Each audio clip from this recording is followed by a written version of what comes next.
So, not that anybody has to watch what they say, but just be aware you're being recorded.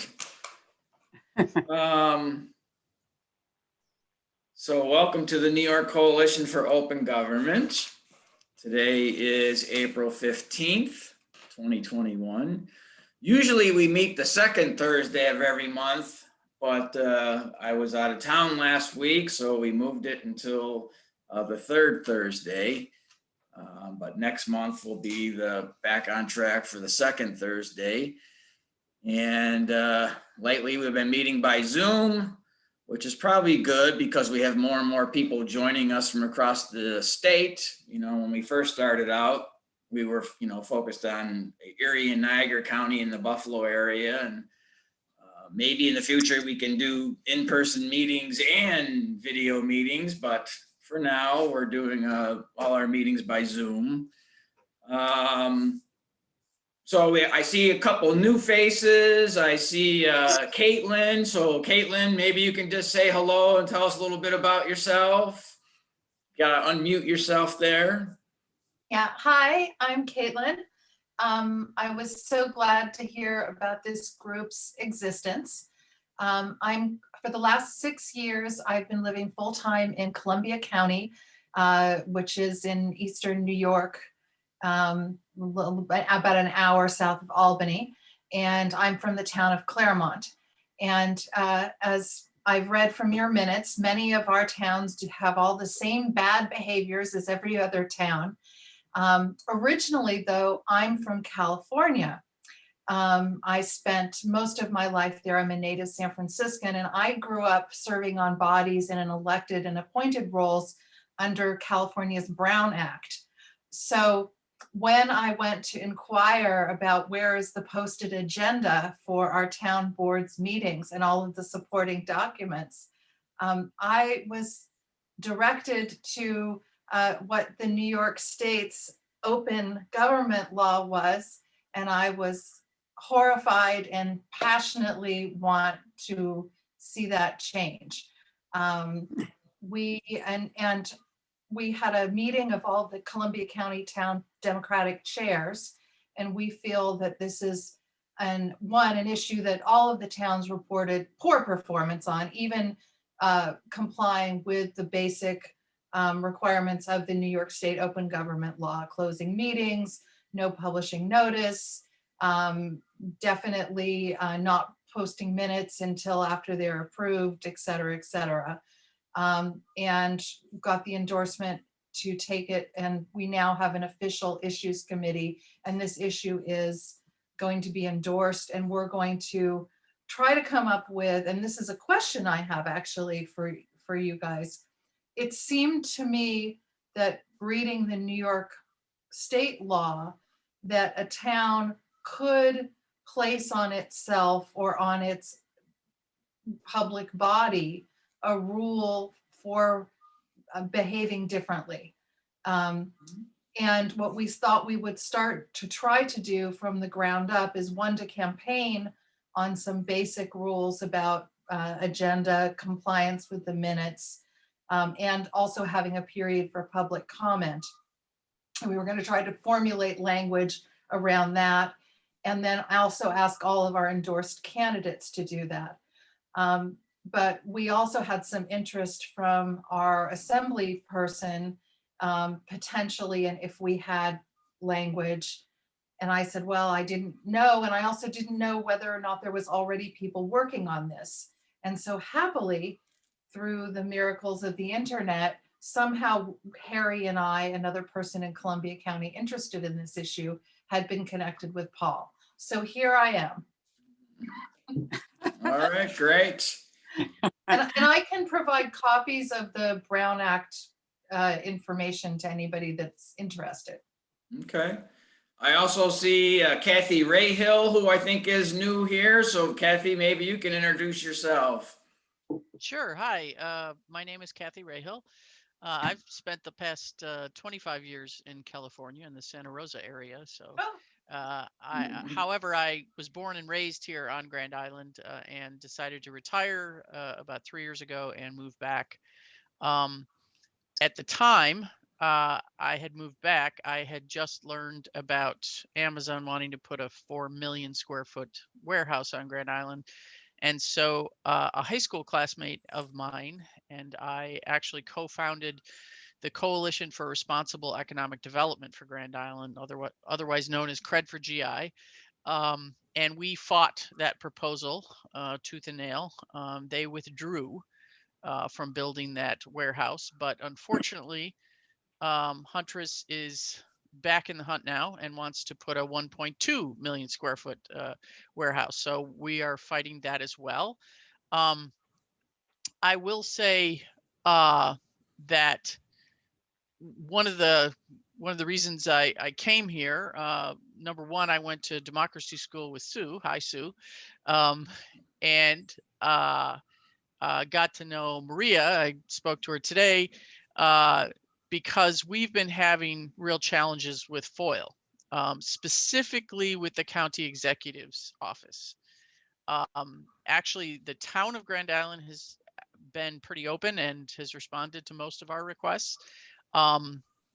But we put in a FOIL request about 6 months ago to the county executive's office asking for any and all documentation associated with meetings or conversations or whatever between the county executive's office and Trammell Crow and or Amazon and others, which he publicly stated that they had been working for 2 years together without saying anything to the public and all in secret.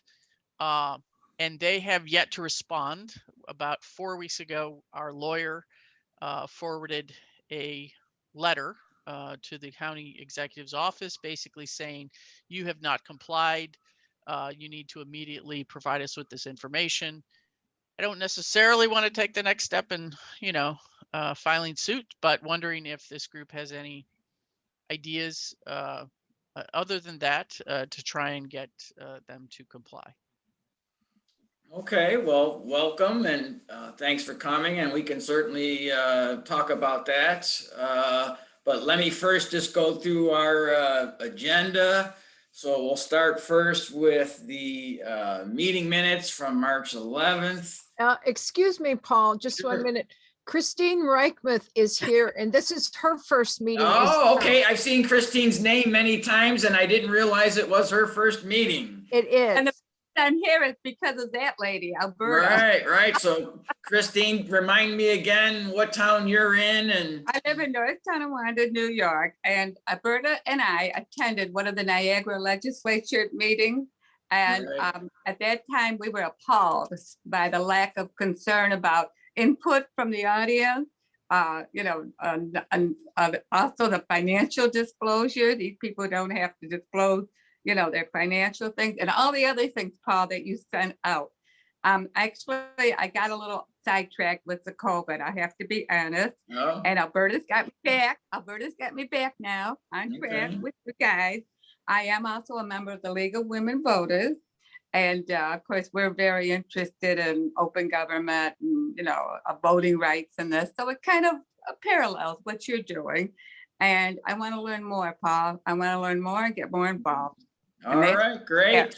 I know I've seen your name on our email list, but good to have you at the meeting. Okay. Let me in. Sure. So hopefully everybody received a copy of the meeting agenda. If you Kathy, you may not be on our email list, so you may not have received it, but I'll be sure to add, if you could shoot me an email to paulwolf2, just WOLF, the number 2 at gmail.com. I could get you on our email list. So the first item on our agenda are the meeting minutes from March 11th. Hopefully people had a chance to look at them. And if someone wants to make a motion to approve the minutes. All my board members are being shy. You gotta unmute yourself. Well, I will make the motion, Janet Vito, to accept the minutes of March 11th, 2021. All right, and I see Maria raised her hand to second that. Any Yeah, I thought questions? I thought I had a question, Paul, but I didn't. Oh, That's okay, why go ahead. I was hesitating. I was not trying to be shy. All right.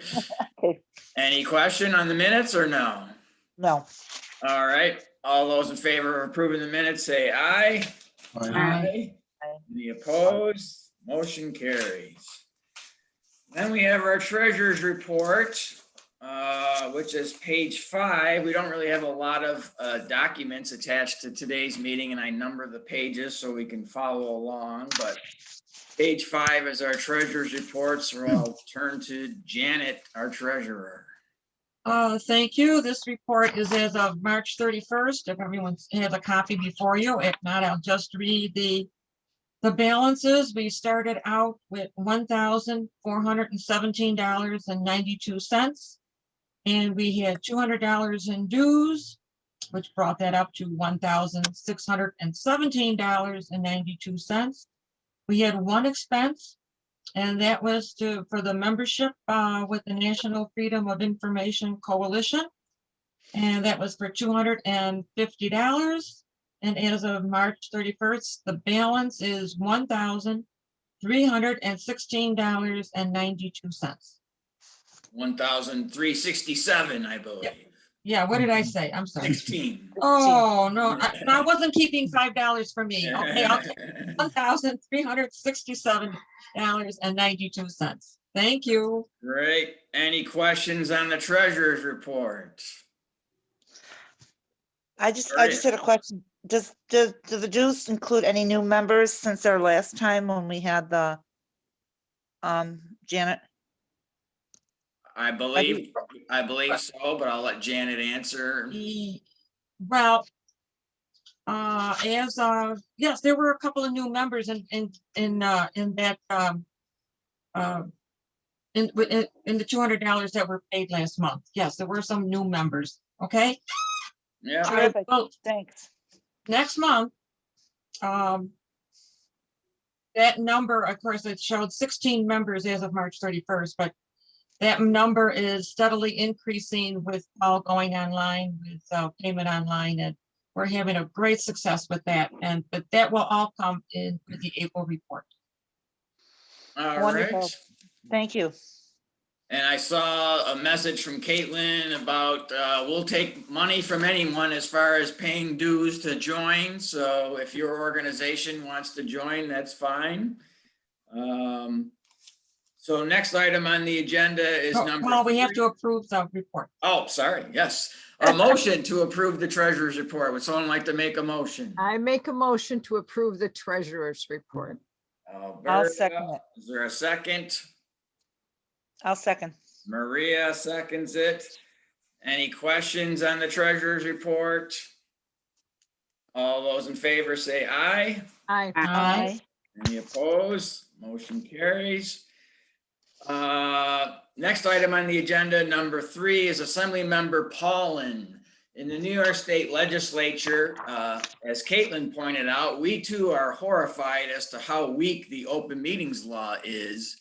And most people are amazed to find out, the law does not mandate that you have to post meeting minutes online. It just says they need to be made available if someone asks for them. The law does not mandate that the public has to be heard at a meeting.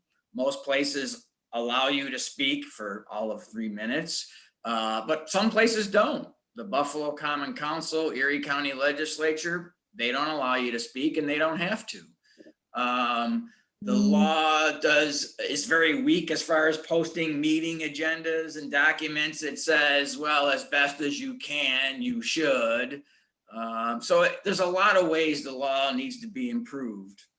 And we reached out I sent an email to 200, I think there's 212 state legislators in the Assembly and the Senate in New York, encouraging them to make some of these changes. And I heard crickets. Nobody responded, nobody really cared or other than Legislator Paulin, who I'm familiar with. And Legislator Paulin had actually, the last time the open meetings law was amended to say that meeting documents should be posted online, that was her bill.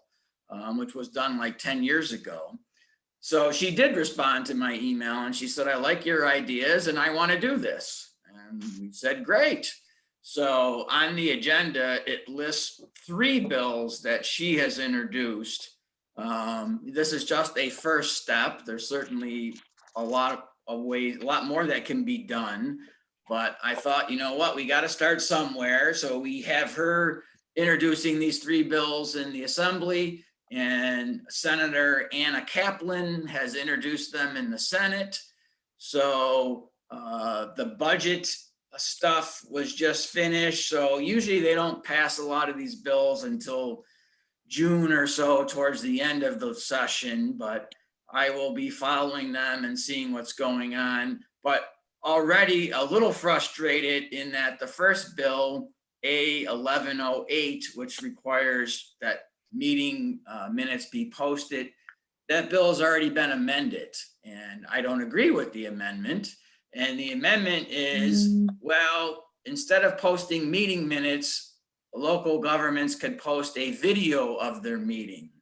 I'm all in favor of posting meeting videos. I think meeting videos are a great way for people to stay informed, but it shouldn't be an and/or situation. Why can't we do both? Why can't you post your meeting videos and post your meeting minutes? I think it's very difficult to scroll through a 2-hour meeting to find out what happened. I think there should be a written document. The meeting minutes, you know, documents who attended, it documents motions. I think you got to have both. But this amendment says, well, if you post a meeting video, you don't have to post meeting minutes. And now that doesn't mean that people still won't do both, but I just don't like it. And I've said to legislator Paula, and I want to change that. And she said, well, this change came from, all the legislation has to be reviewed by their legal counsel.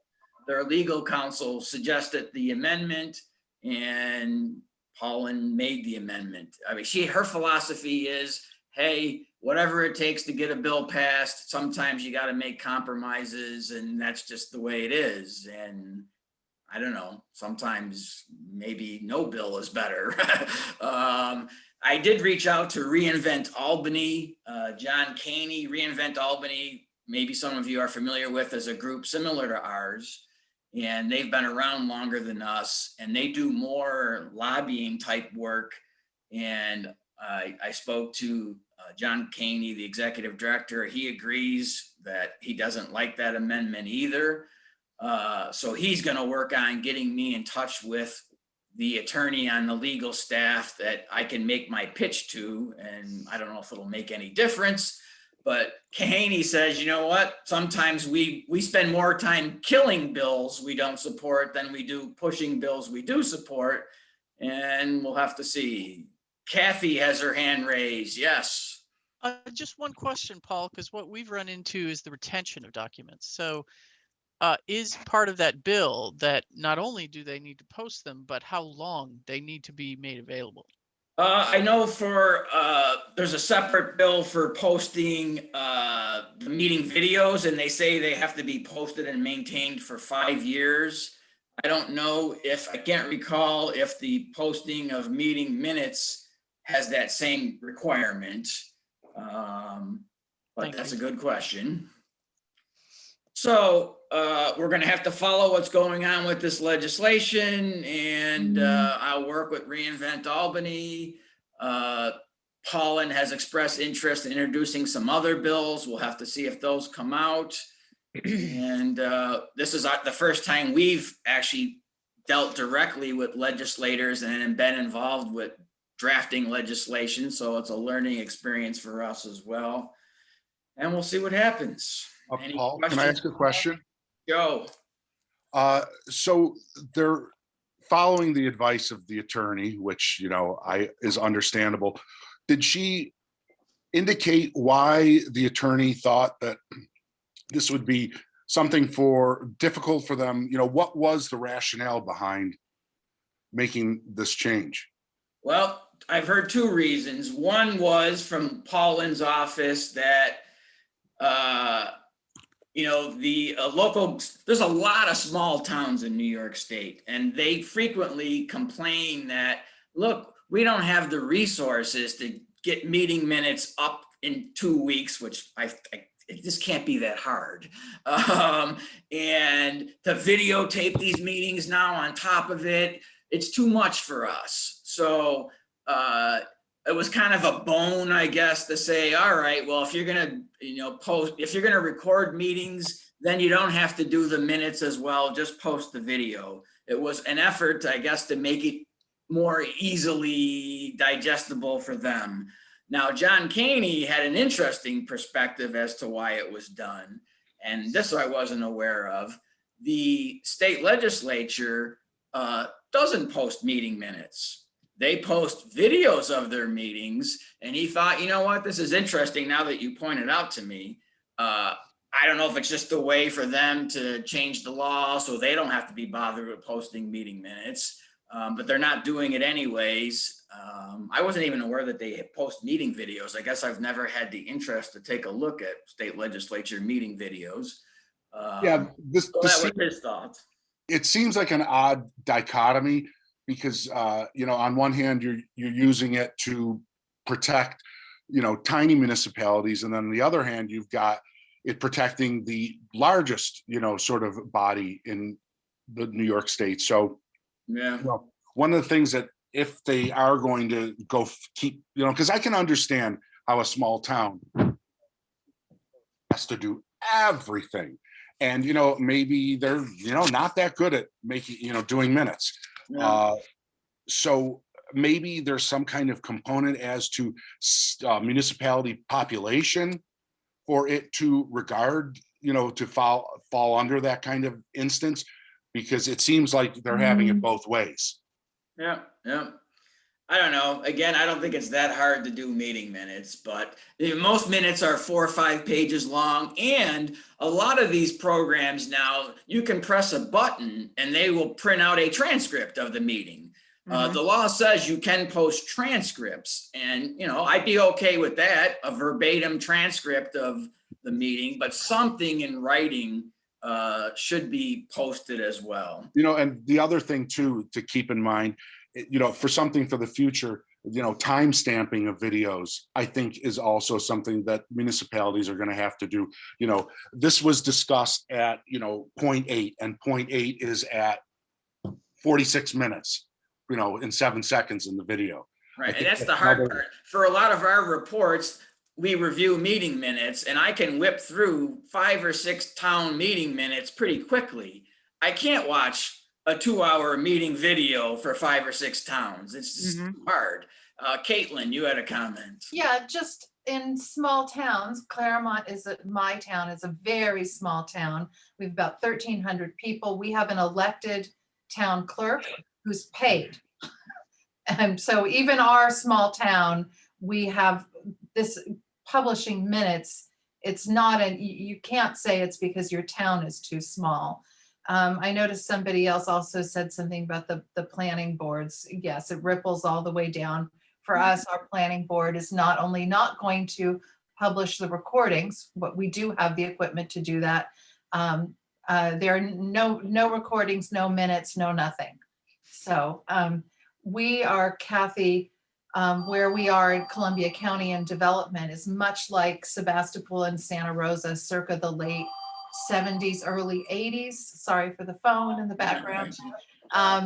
So there's a lot of zoning and planning issues coming up for us that people would like to do in the dark.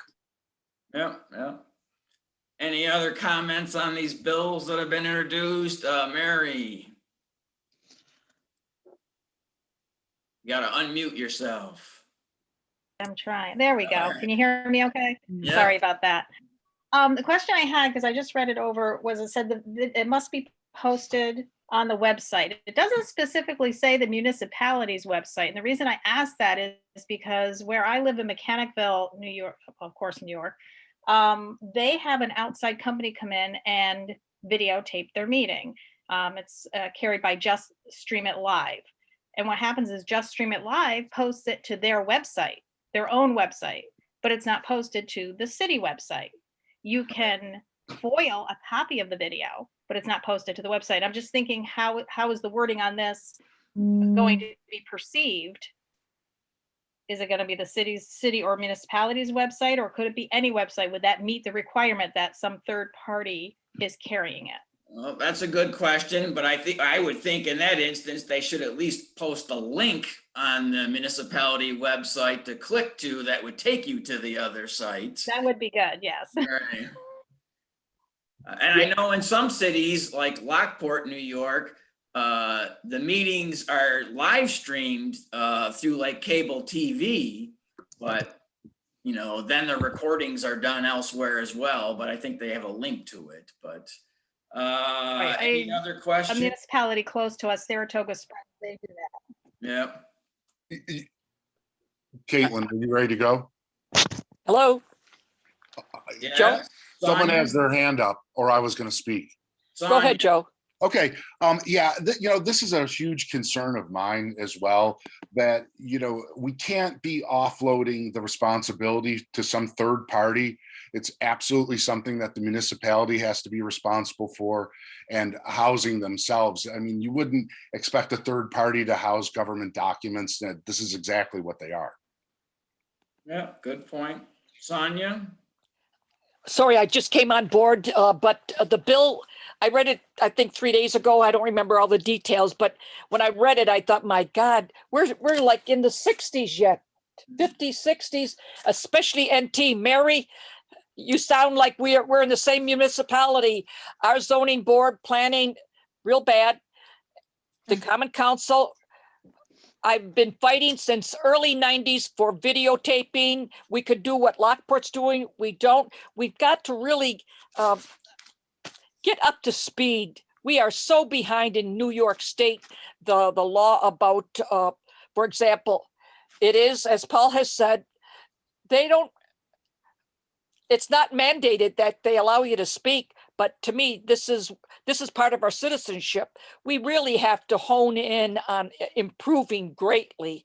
And I know we can't do a 180 or 360, but we've got to really begin moving forward and make laws that are catching up to other places where they are more transparent. And transparency in NT is still behind, even though we had a lawsuit we prevailed at. They are very resisting to being with the times, transparency, open government. So that's where I'm at. All right, well, let's move on to the next item, number 4. Our next project is regarding planning boards. So we try to do a report like every other month. So we did a report the beginning of the year on executive sessions by school boards. Then we did a second report that took a look at villages and posting of meeting documents.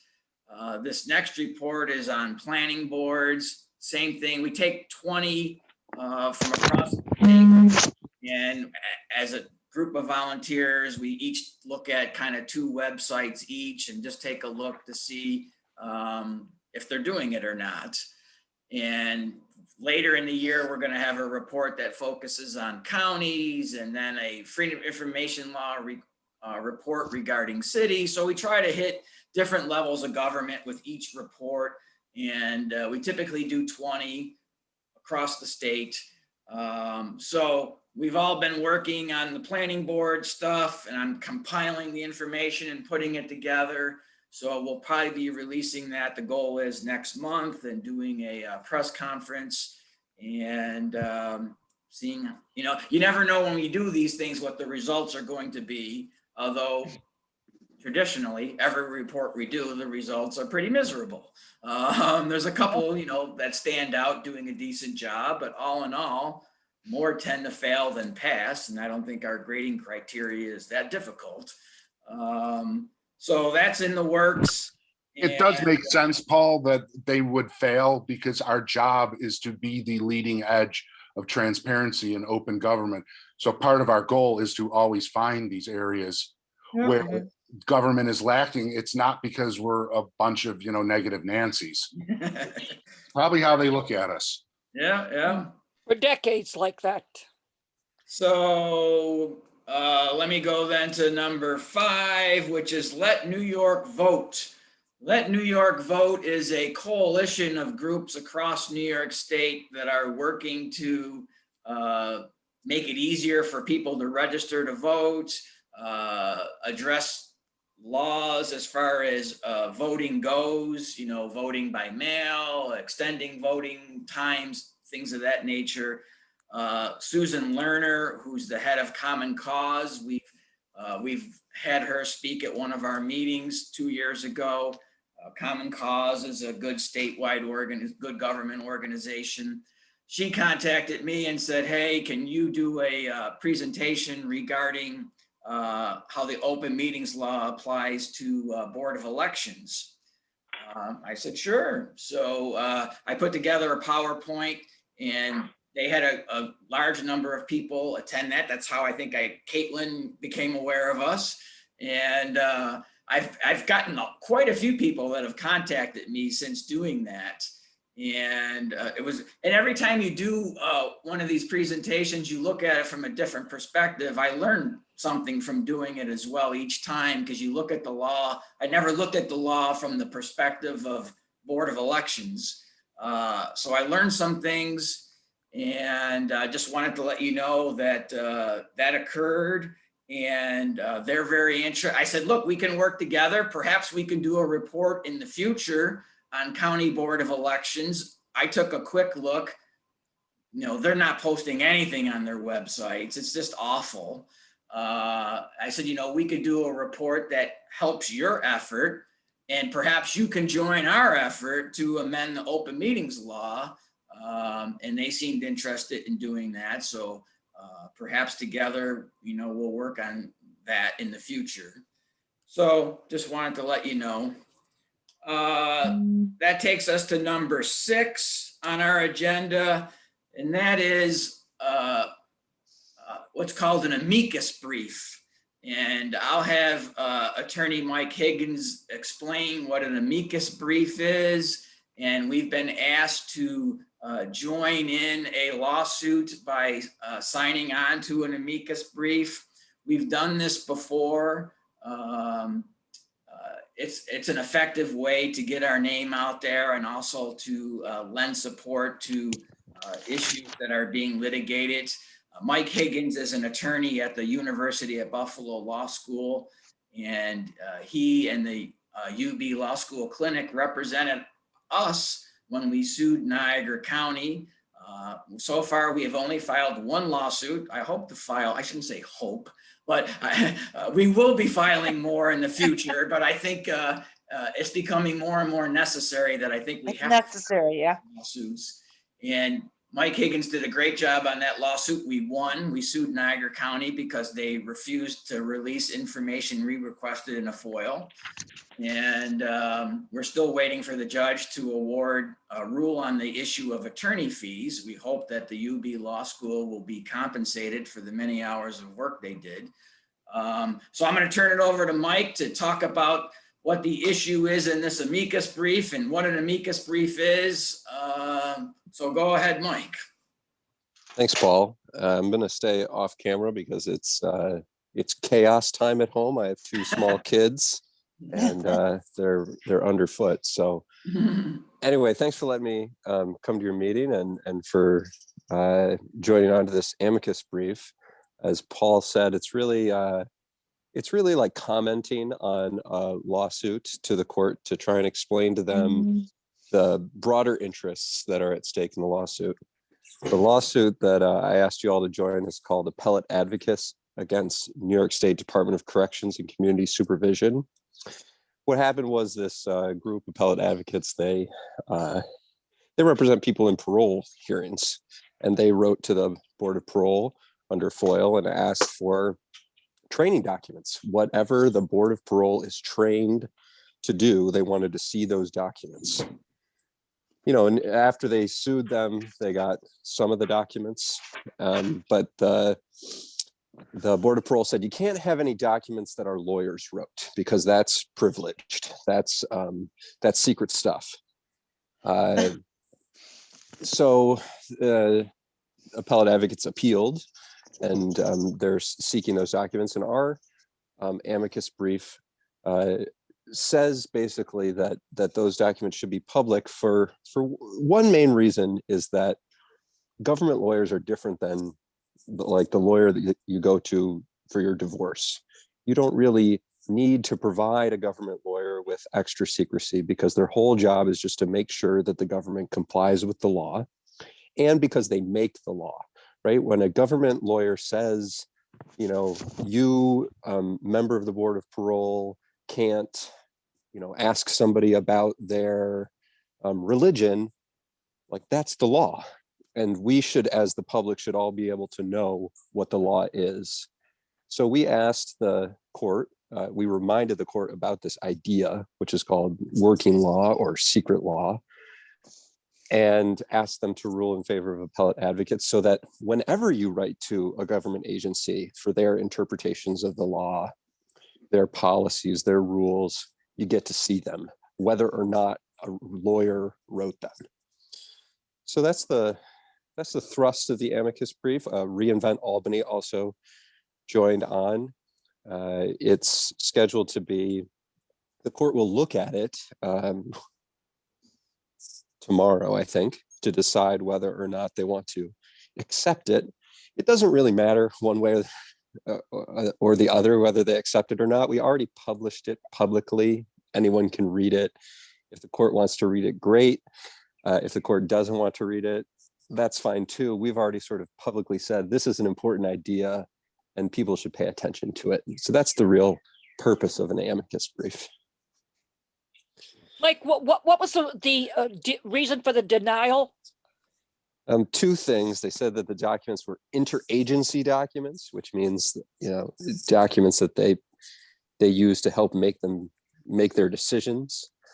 And then the second reason was that they're privileged by the attorney-client privilege. And they were representing who? What agency? The police, or who is it? The parole? The board of parole, which is part of the New York State Department of Corrections and Community Service, or Community Supervision. Sorry. And the agency who was under it, who would we be challenging? The board of parole. Board of Parole.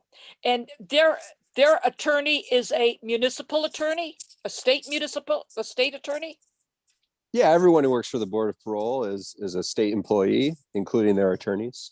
So it's a state attorney.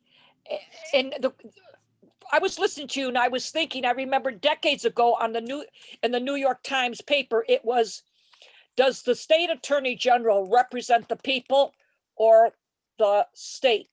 Do you remember what that decision was? Because I remember the issue, and I quite honestly don't remember the explanation and what it was. I don't remember that case, but the attorney general serves many functions. Sometimes it represents the state. Sometimes it has prosecutorial powers where it more arguably represents the people. But I mean, you're asking a fundamental question about democracy, which is like, what does the government do?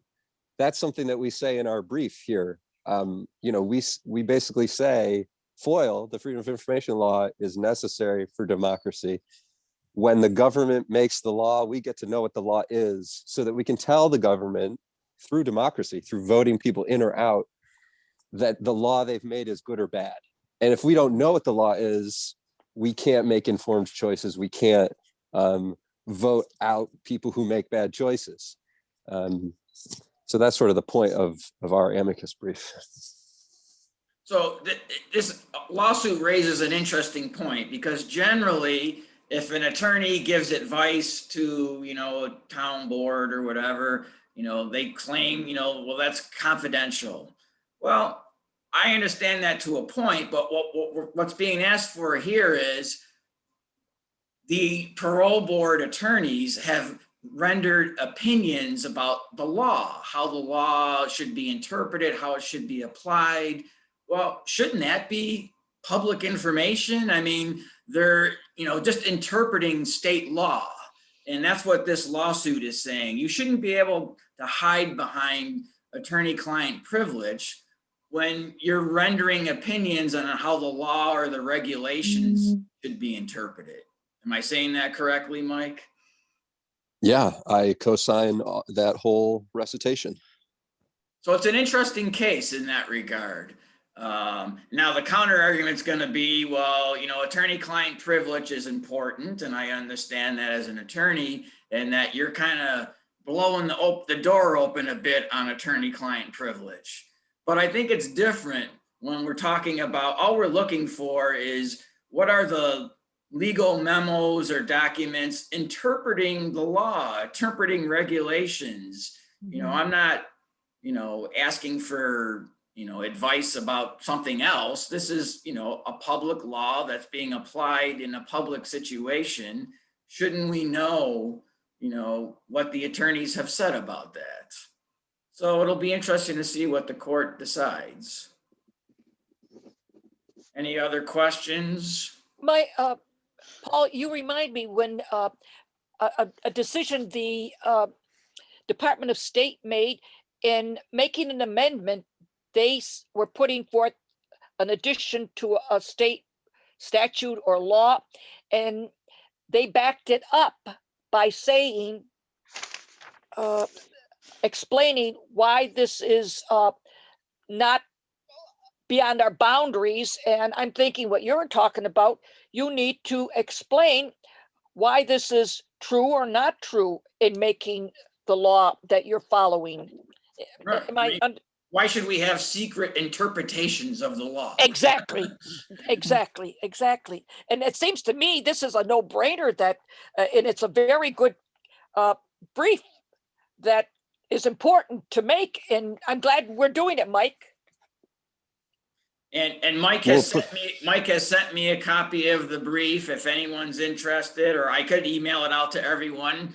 It is, it's like anything, there's a lot of legal citations and references in there, but Mike is an excellent writer. I was very impressed with how I had an initial draft of our lawsuit and it was a bit of a mess, but Mike did a great job in putting it together in a much more coherent, organized way.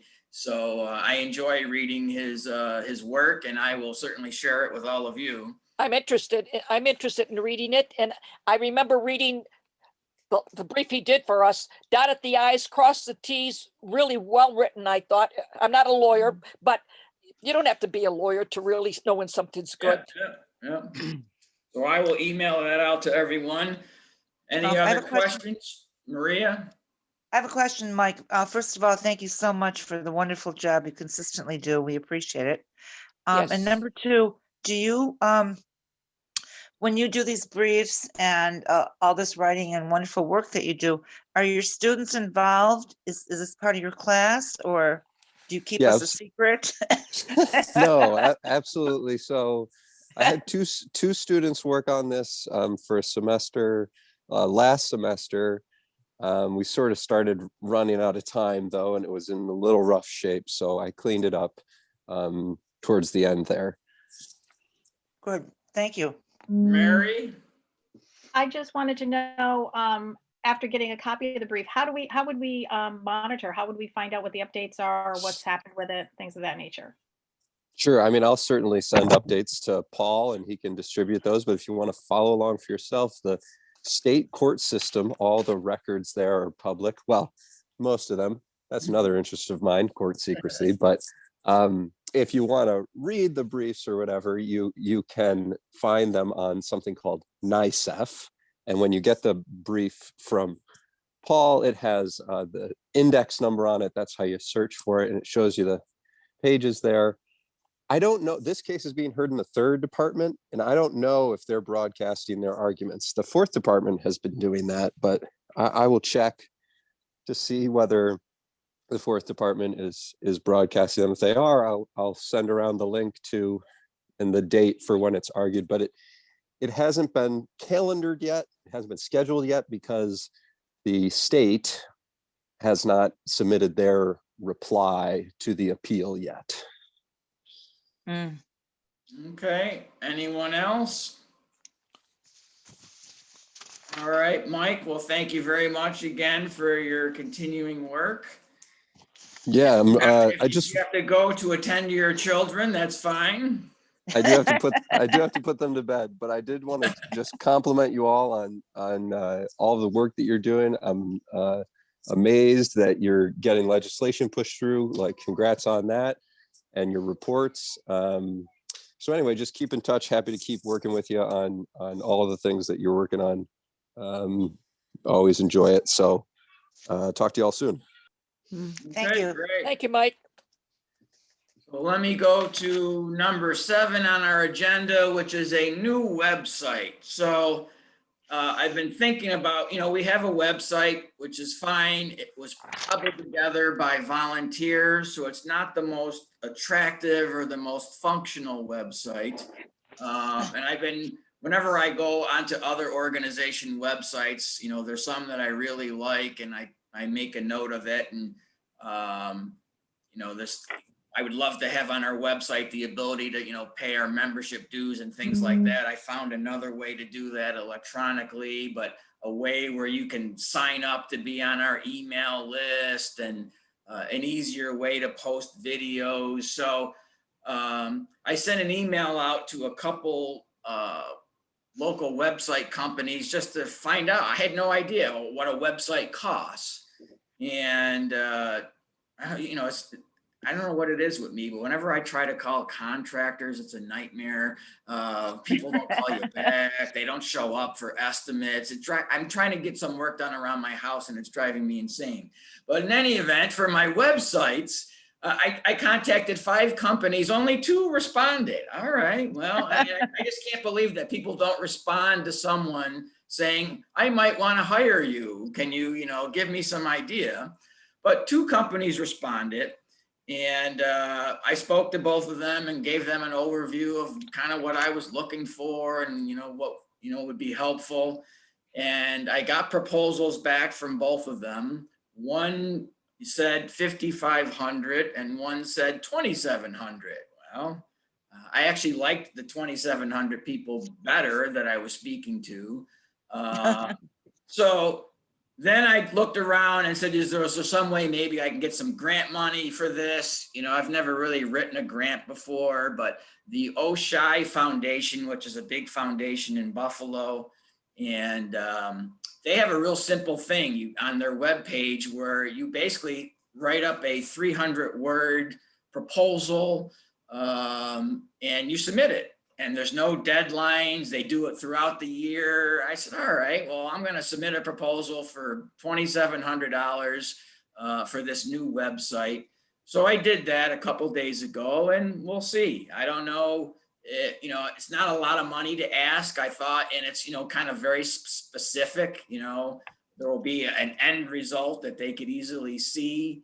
So I made what I thought was a pretty good pitch about how important a new website will be to our efforts of informing the public. So hopefully they'll come through with it. Hey, Paul, could yeah. I make this was my job for 30 years. So I was in technology. I'm going to make 2 comments that I hope you take to heed. One is, there is no endpoint for websites. You really should make sure that whatever is done is something that is easily maintained and updated. Okay. And number 2, I don't know what it is you're looking to accomplish with the website, if it's just informational or if it's something where you're looking to engage with people from a social media perspective, or all of the above. But there are a number of organizations that will help. I know there were in the San Francisco Bay Area that will help nonprofits with those efforts. I'll try and get some names for you and send them to you. Okay. But depending on what you want to do, you can certainly look at our website, credforgi.org. It was put up over the summer by literally myself and my nephew. Would you repeat that? Would you repeat your website? Sure, it's CRED, the number 4, GI. Creditforgi.org. Yeah, Thank you so Cred4GI. much. Yeah, and it was done with a tool called Squarespace that's pretty easy to get around if you want to put up pages and information and do some interaction. They have a lot of templates and stuff there, but it is time consuming. So if you, the other option that I would offer to you is there's a lot of internships that you could provide for a lot less than $2,700. For example, from some computer science kids in UB or at Niagara University or one of the community colleges that could work with you directly and work with a tool like Squarespace and get you something where you can maintain it and update it going forward. Okay, appreciate I'll get off my that. soapbox now. No, I appreciate it. Hey, Paul, can I just say a few things? Yeah. So one, I wouldn't, I know there's a lot of people who do websites. I'm not sure that you need to go local. Anyone can, chime in on this if you want, but you may not actually be getting the best person by going local. And I'm not sure how important it is, since everything's going to be done remotely and communicating by phones and emails. I put my website together with someone who wasn't local, and it's still running with zero, changes to this day. So 5 years later, so it's definitely doable. Not saying don't go local, but I wouldn't necessarily limit yourself. I guess that's about it. Okay. Anyone else? So Good to hear the we'll two. And I mean, if I get a grant, it's free money. We'll see. If not, we don't have $2,700. So the other thing too is that I wouldn't, it's great to think that you're going to go with a student or something, but you really get what you pay for, in my opinion. yeah. Comments from both of you, Joe and Kathy. Yeah. And so kind of related or sort of not related, maybe related to the website. So one of the things I wanted to do always was, we had to before mail in our $20 checks for our membership fee. So I looked around to find, is there some way I can do that electronically? I came across this thing called Give Butter, which some of you may have heard of. I never heard of it before, but they have an easy way. My 24-year-old son and I did this in 5 minutes. We set up, it doesn't cost any money really, set up this system where it can be added to the website. I haven't done it yet, but I at least got a link, which I sent out to everyone saying, hey, by clicking on this link, you can pay your $20 membership fee, either by using, PayPal, Venmo, credit card, any number of ways. So I sent that email out and it was awesome. I got like $400 so far in payments from people. It'll be reported in next month's treasurer's report, but we went from 16 paid members to 32 paid members. Wow. So, and I said, hey, look, we're trying to raise money for a website too. And I got like $100 for that as well. So that worked out pretty good. And hopefully more. So now we have paid members from 12 different counties across New York State, which is awesome. Again, we started out as Erie and Niagara. So now we're up to members from 12 counties. We now have 4 reporters who are members. We never had really any media members before, but now I have a TV news reporter, a couple newspaper reporters who send in their membership fees. So that's good. Hopefully it's a lot easier for people to just click and pay as opposed to, although I had one person that said, look, I want to send you $100. I'm old fashioned. Can I still mail in a check? Absolutely. So Paul, that was one thing I was going to tell you is that the population on Grand Island is fairly old. The median age is getting up in the upper 40s. When we ran our campaign, we actually got a lot more donations, and we're talking tens of thousands of dollars from people who sent us checks. So we set up a P.O. box and made sure that was very clear and communicated to everyone that they could just send a check. And it was amazing how many people did that, as opposed to I don't want to do anything online. I don't want to Right. put my credit card in online, that type of thing. Well, So That's- don't discount that. Yeah, yeah. I'm one of those people, I don't feel comfortable going on even internet banking. And one of the questions I had, Paul, is do you know that this is a secure? So when somebody uses a credit card, that person we're using, they will be protecting, high-powered protecting, not that there's 100% protection. Yeah, no, I mean, supposedly, again, as good as they can, this is what they do. But nothing is foolproof. But you know what? The fact that they have the information, and the membership is there, and it's bringing in more membership, and the funds is wonderful. Yeah, We can get yeah, it out, that information. yeah. So that takes us to new business. Does anyone have something new they want to bring up that wasn't on the agenda? Maria? I just want to do this quickly. This has to do with a town board meeting, in the town of Tonawanda. And I think it's really, I was looking at these the bills that are done with all these changes and stuff like that. And that's kind of what made me think of it. Because all of a sudden we have these changes of the town of Tonawanda board that are troublesome to me. So I'm sharing this with you guys to see if you can just give me your perspective on anybody that has a perspective. All of a sudden, we now find out that we have a 5-minute limit on speaking. Before, you could have an hour, depending on who you were. And when I asked when this change came about, it was 2 years ago, but they weren't sure. But it was a year ago. They didn't have any meetings because of the pandemic. Anyways, on and on and on. And then the other thing that they do now is they paraphrase you. So if you say, okay, my name is Paul and I'm here about 3 potholes or whatever, the person who takes the minutes just kind of sums it up, where before they would have verbatim what you said. Paul, Paul came here and said such and such. The other thing is, as far as the censorship, it's very arbitrary and only the town supervisor can allow you to speak longer with his permission, but you never know if you can or you can't. So if you don't polish their ego or don't say something nice, that's it, you're done.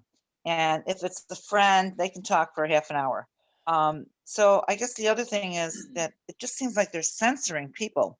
But the most pivotal thing that I found is after the minutes are printed and they're online and, after the meeting, and say you've been paraphrased and there's something incorrect, or even something incorrect that someone else has said, and you want to email them or write to them and say, Paul said such and that's incorrect. You can't ever change these minutes. And there was a gentleman there who said he had sent multiple emails, and I got a copy of one of them, and he was complaining about a few things, and he gave a record of how he systematically objected and how he was supporting this. So I guess my ultimate question is, when the minutes are final, can the public person say, hey, wait a minute, that's incorrect? Because they're saying that you can never, ever correct them. Once they're done, that's it, set in stone. You can't Well, ever correct it. Like, we always correct our minutes. You right. say, are there any corrections, blah, blah, blah. And we say, oh, looks like this is good, or, add this or whatever. Is there some kind of a law, or how does that work? No, I mean, the town clerk is the one who's responsible for keeping the minutes, and they keep the minutes as they see fit, so some do them more verbatim than others. But you can certainly, when it's time for public comments, to say, hey, I read the minutes from the last meeting and I just want to point out, I don't think they're correct. It's up to the town clerk, really, if they want to correct them. Sometimes town board members, before they approve the minutes, they'll ask amongst the town board members, are there any corrections to be made to the minutes? And I've seen people, correct them. Minutes also don't have to be approved. Most I didn't know that. most places do approve them, but you don't have to. Oh, I didn't know that. Yeah. Okay, thank you. Sure. I know in the town of Grand Island, what happens is they will put the minutes up for approval. Right. And town people can make comments on any quote agenda item before they start. So if, for example, I knew they were going to approve some minutes that I thought were incorrect or whatever, I could speak before they go through that approval process and say, Okay, I believe this needs correction, but obviously every town is different. Yeah. that's a very good point, Kathy. Thank you. touching on what Sonia? touching on what you had said, Maria, I think as Paul said, when I can't think it exactly right now, but NT, they will approve the previous minutes Mhm. of the last common council. And it would seem to me that's a time before they approve it, but I'm just trying to look back. Do they make a decision on that? And then they say you can, anyone who wants to talk on the agenda can talk. My thought is before they approve those minutes, it would be then let them know ahead of time, put it in writing and what needs to be corrected. And another thing is, and it's been my experience many times, and I hadn't said anything, but one day a woman who spoke just a couple of times, she went up shortly afterwards meeting and said, what's in the minutes is not what I said. And I was so glad because this has happened to me many times. I remember decades long, many years ago in the town of Amherst, they actually had a transcript of what people said in the Amherst speak. I thought that was good. Now they have a video, that's good, but a transcript is nice, really nice, and a video is good too. We really need to get involved. From what I'm hearing, we're going to have less and less wanting citizens to participate in the government in near future. It's imperative that we hold them accountable, and we've got to get out there and speak, especially with the minutes, video, putting things out. Yeah. And Anyone else? Sonia, I think you're right. And I don't think it should always be adversarial. Like, you course look not. at the minutes and Paul says something, you say, oh, Paul, we missed this, or this is incorrect or whatever. But sometimes when you're trying to correct something, you're not being negative, Nancy. You're just saying, hey, I think you missed something or whatever. But it becomes almost like a struggle. But thank you guys, because Well, I I think think part of it is that a lot of local politicians and, people like that, they haven't really developed the kind of thick skin that you need in public service yet, which is why I think they sort of react like, humans. yeah. Well, But you guys have been I very hate to, helpful. This is what I needed to know, so that if there's a correction, it should be before the minutes are approved, because they do say, are there any corrections? So that's like a prime time. Yeah, to but get usually they're happening. asking the town board members if there's any corrections. They're not asking the public. And a lot of I times, know, but I'm a lot gonna of raise times my the first hand. thing they do is approve the minutes before they even do public comments. I know, So- but I'll try. and I hate to be a downer here, but I do have to say that they basically don't need to do anything with our comments. Yeah.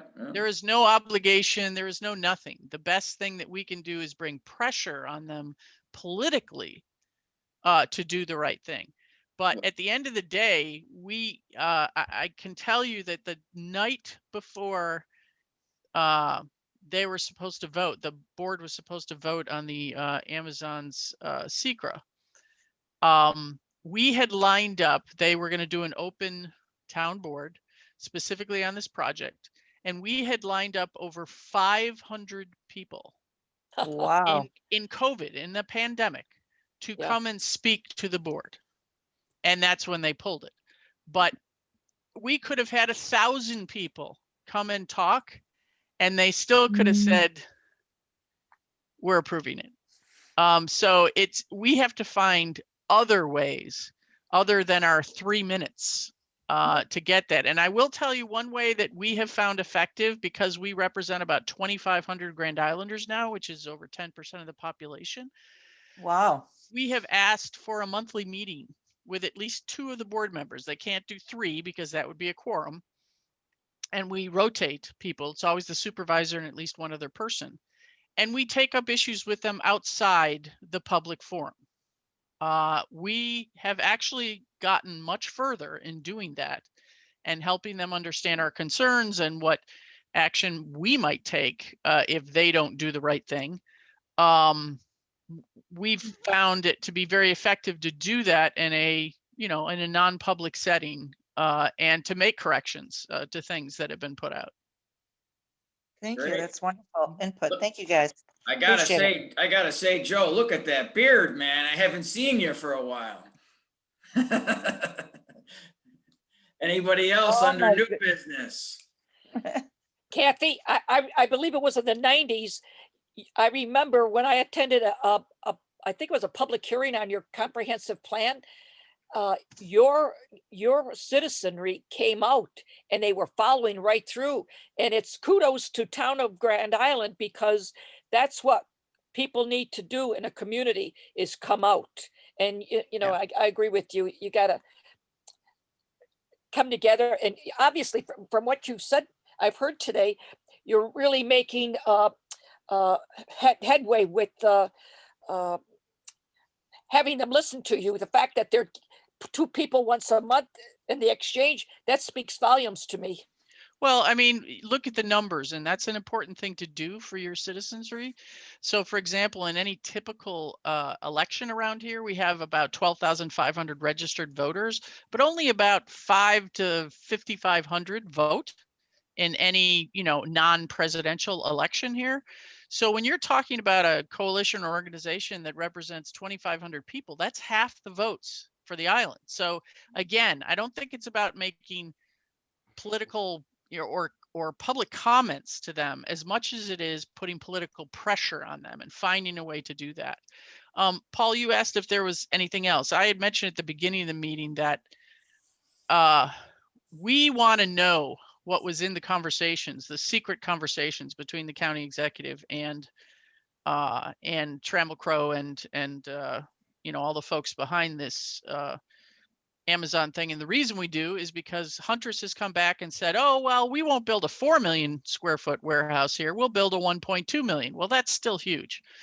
And we think that Amazon is behind it, but they've learned their lesson to make sure that they keep that secret and that nothing else will get out about it. And we've gone through 6 months of trying to get the information about those conversations. We've been very unsuccessful in doing that. We asked them to write us back. They keep trying to call us instead and, have a chat with us as opposed to putting it on the record. So finally, we had our lawyer draft a letter and say, listen, you haven't complied with this request. You're, outside the bounds, and you better, give us a response. And that was over 4 weeks ago.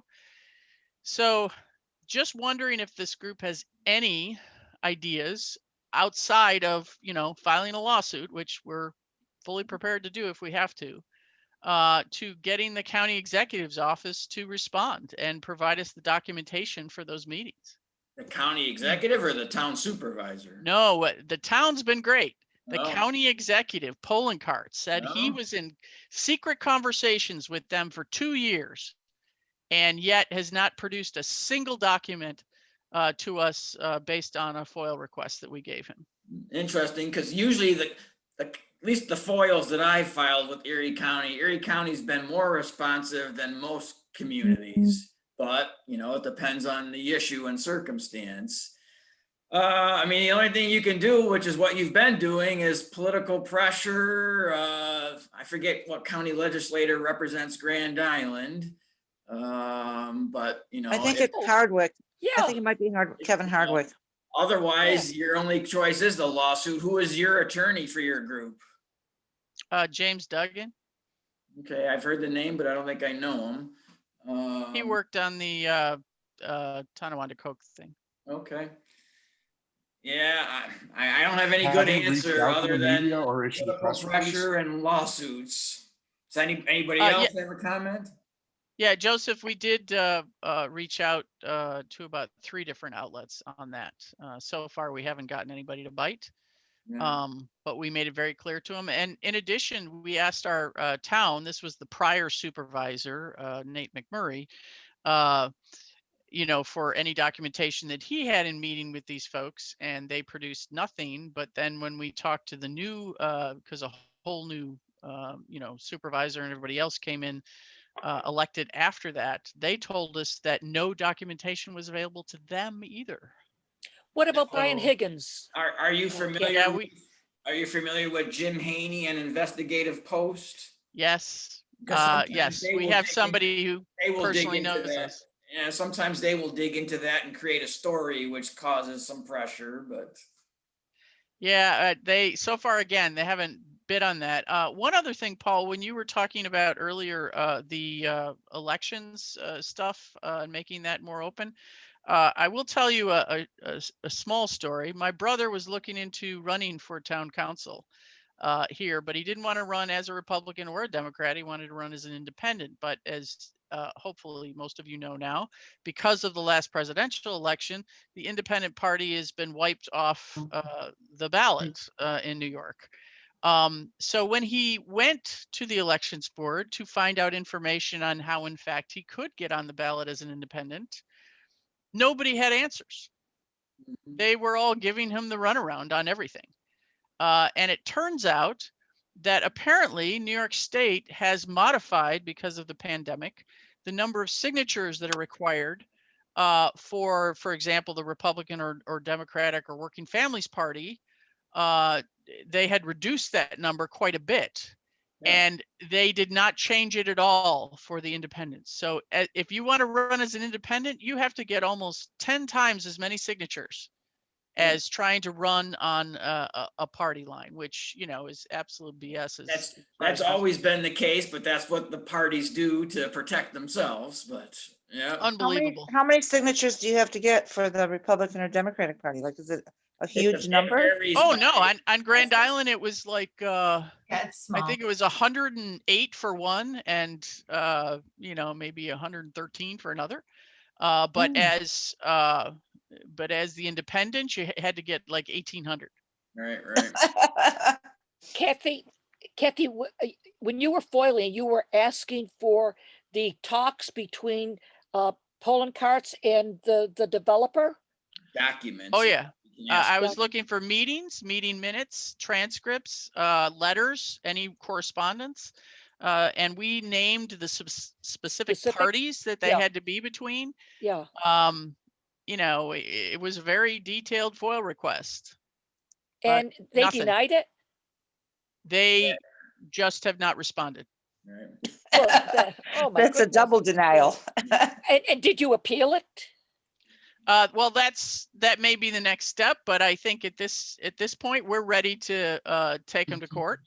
I'd like to get this in front of a judge to say, why haven't you responded to any of this? But, so we're gonna talk to our lawyer about that. What I'm thinking is maybe you're jumping the gun, because in your brief you gotta, you know, indicate I went for this and no, I went for that. No, I'll tell you, I have the same situation, but I've had some other priorities. I haven't responded, but I think it's more important to do the appeal, especially yours is a huge one.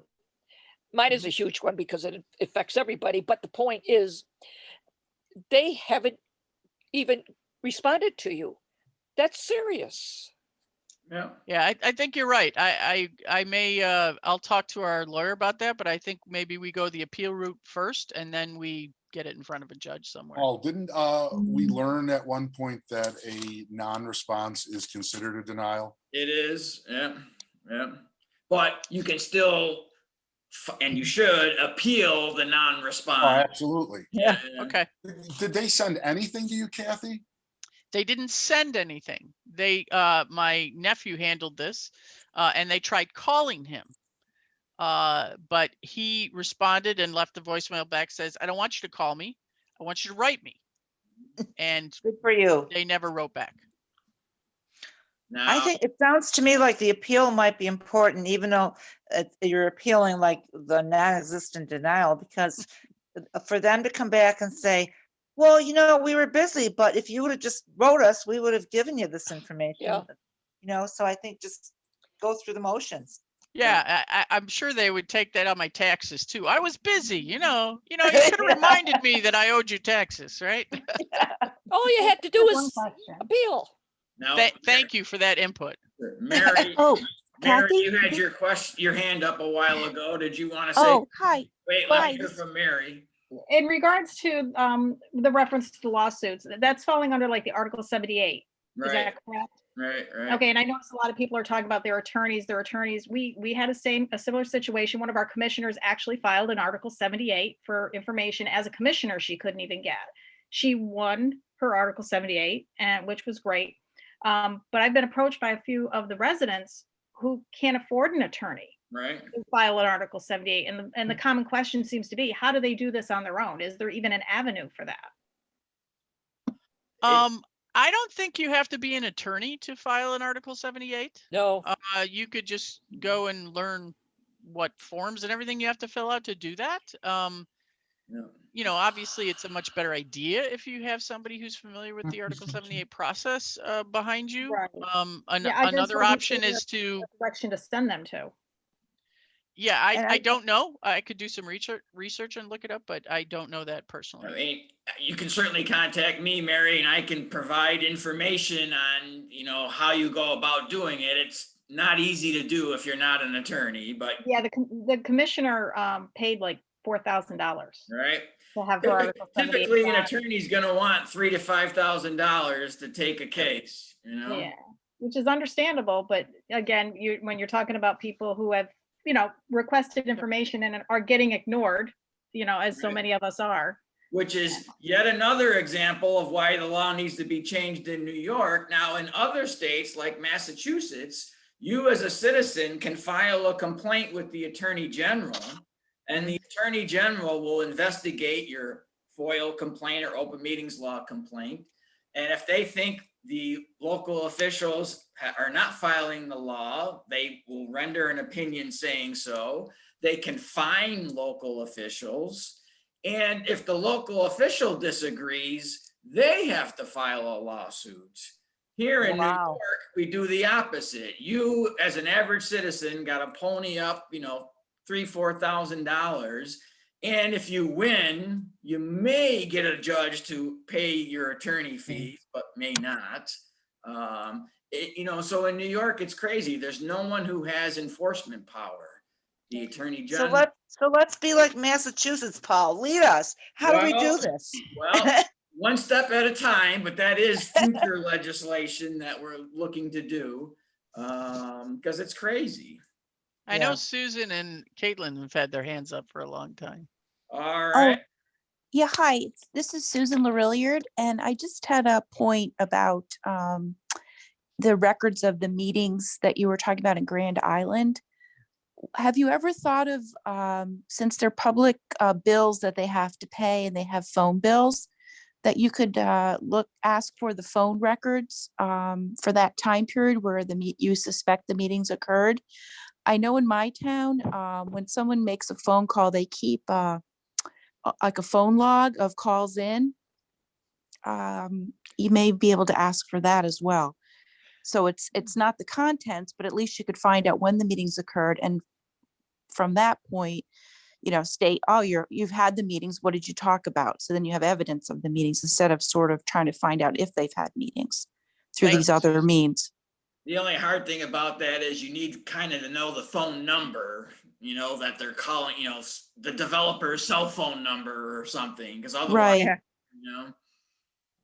But interesting point. I did file a FOIL once for Erie County phone records. I was interested in seeing local legislators have a local office and a downtown office. And my suspicion was not a lot goes on at the local offices, quite honestly. And I said it would be interesting to see how many phone calls do they get? How many phone calls do they make from the local office? And I ran into some issues, and it got a little crazy that the numbers go through some trunk system and then it's distributed, and I couldn't really get the direct phone number records. It got crazy, but an idea. Someone else had their hand up. Caitlin? Okay. Yeah, I just wanted to say as a new business item, so it sounds like the stuff that we were thinking about working on in Columbia County is pertinent to this group. And I'm thinking maybe we would try to work up an agreement at our county level of sort of the basics that we would like to try to advocate for. Someone said, was it Christine or Maria? Sorry if I'm going to say the wrong person, that this issue of not having records in open meetings and transparency affects engagement. And that was actually how I came to realize that this was an issue in my town, was that we are trying to recruit more candidates for our town board and our town supervisor. And I was like, well, let me have a little packet to give people some background about what the issues are. Yeah, I was unpleasantly surprised with how little that was available.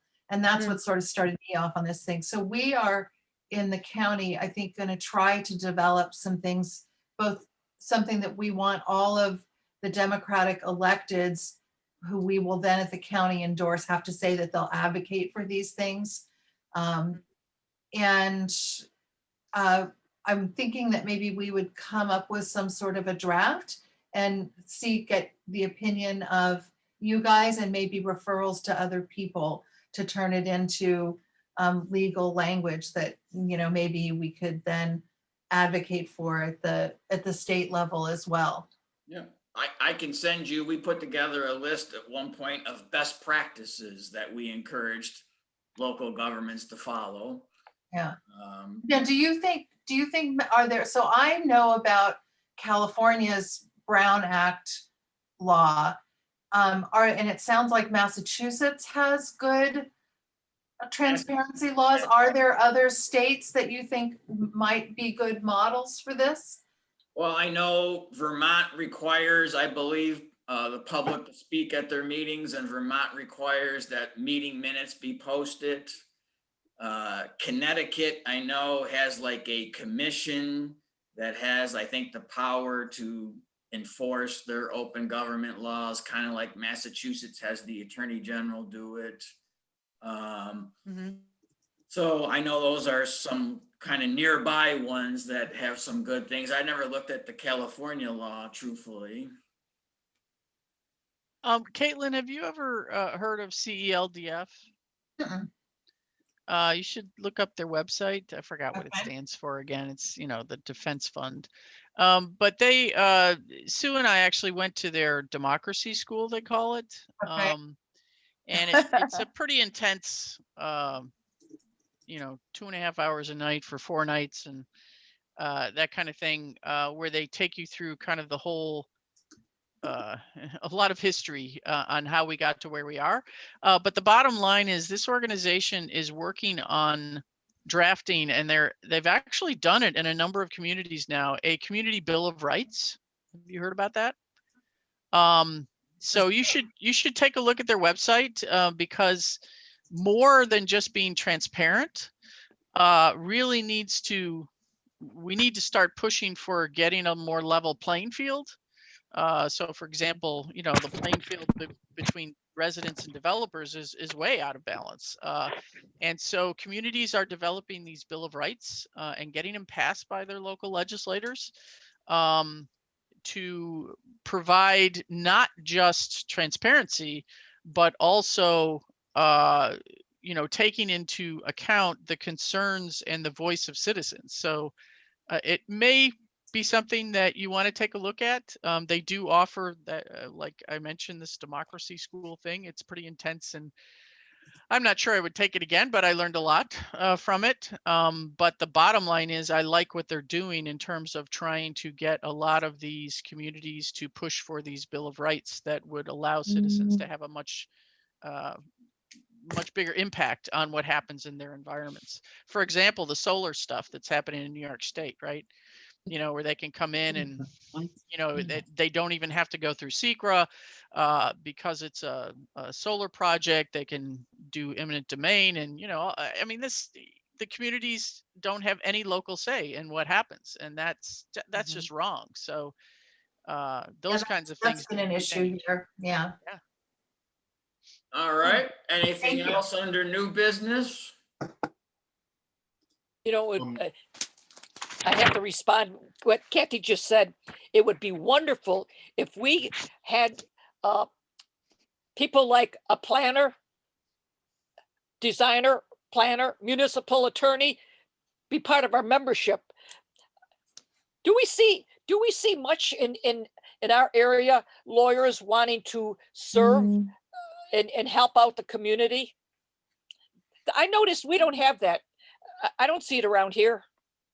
Well, I mean, there are lawyers that will do Article 78 cases if it's an issue that interests them, either for free or reduced rates. There's a handful of attorneys that are a bit of rabble rousers out there. You just got It is required. What is it? The local or the ABA requires that they, 90 or 60 hours per year? But I'm talking about just a local person. He knows that, let's say, one of the communities in our area, he would volunteer or take an advocacy and helping out. But I guess maybe the flip coin of that is, hey, you want to remain neutral so people will not avoid you if they need a lawyer. Maybe that's what part of it is. Well, I think we're going to do knows? more litigation in the future. I'd like to get grant money to fund more litigation, truthfully. And that's something I'd like to work on in the future. Joe, you had your hand up. Yeah, I just wanted to make a small announcement. I wanted you to know I'm running again for the 9th Legislative District in Niagara County. We all know this is likely the most notorious county legislature in New York State regarding documented open government abuses and lack of transparency, as well as stifling public participation.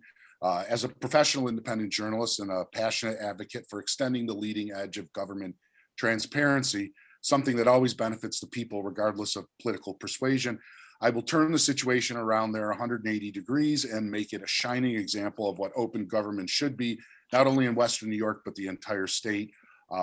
As an executive board member, I, of course, would relinquish my position if the people of the 9th District feel a new direction is needed in county governance. Thank you for running, Mike. Thank you for running. Yeah, one other thing, and I know this is a little self-serving, but I don't know if Caitlin was touching on this before, but my idea is that, like other groups, we, the New York Coalition for Open Government, could create a questionnaire asking political candidates their feelings on a number of open government issues, as well as their commitment to implementing certain open government aims and goals. You mentioned the best practices. That might be a good time to include that. My thought is that this is a great chance for our group to network with a new generation of candidates. Certainly not necessarily supporting them financially or anything like this. In my case, of course, if there's a conflict of interest in me seeking the endorsement of this group, I would gladly not participate to serve the larger good of increasing awareness of the open government issues amongst political candidates and, influencing their, agenda priorities. Well, something I'd like to do in the future, and it's on my list for maybe projects next year, is to do like a report card of state legislature as far as, who voted for open government bills, who voted against open government bills. I've seen League of Women Voters, I think Common Cause, other groups kind of do report cards. So that might be something. Just one word of caution, Joseph and Paul. I don't know, is your organization a 501(c)(3)? We are. You can do report cards, but you can't endorse. There you go. Okay. Because ours is a 501(c)(3) as well. About that. Sorry. Yeah, we can actually make sure that people understand candidates' positions on things. Right. And we plan on doing that on the island for development purposes. But you can't openly endorse or support a candidate. Yeah, you're right. I'm sorry, I forgot about that. But it certainly isn't a bad idea to think about interfacing with this sort of important constituency. Yeah. Anything else under new idea. business? Was it hard to get I think C status? Not really. There is a bunch of paperwork that you have to do. You know, there's some helpful, the IRS website is actually pretty helpful in laying it out and the steps that you have to take. if you want to do it with a lawyer, it's about $1,600. They'll do everything for you and make it happen.